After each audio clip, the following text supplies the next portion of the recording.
আসসালামু আলাইকুম। একদম ঘরোয়া পদ্ধতিতে কিভাবে একটা দেশীয় মালবেরি চারাতে উন্নত লং মালবেরি চারা সেটআপ করে দিবেন সেই পদ্ধতিটাই দেখানো হয়েছে। আমরা এখানে গ্রাফটিং পদ্ধতি ব্যবহার করব এবং তার জন্য একটা সায়ন সংগ্রহ করতে হবে পরিপক্ক দেখে।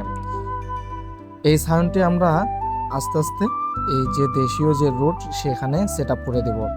মালবেরি কিন্তু খুবই একটা সুস্বাদু ফল, বিশেষ করে বাচ্চাদের কিন্তু খুবই প্রিয় এই মালবেরি ফলটি।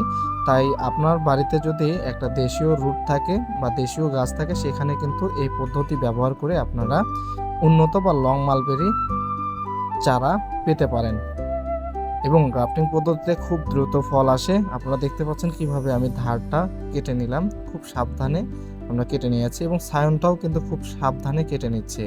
আপনারা দেখতে পাচ্ছেন কি সাবধানে আমরা সায়নটা বসিয়ে দিচ্ছি, যেভাবে ভালোভাবে মিল খাবে সেই পাশেই কিন্তু আপনার বসিয়ে দিতে হবে এবং আপনার ঘরের পলিথিন বা পলি ব্যাগ ব্যবহার করে এখানে কিন্তু আপনারা র্যাপিং করে দিতে পারবেন। আপনারা চাইলে কিন্তু দোকান থেকে একটা র্যাপিং টেপ কিনতে পারেন, এটার দামও খুব বেশি নয়।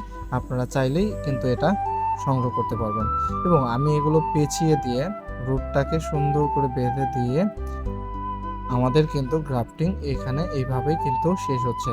পরবর্তীতে কিন্তু আমরা এটাতে ক্যাপ বসিয়ে দিব।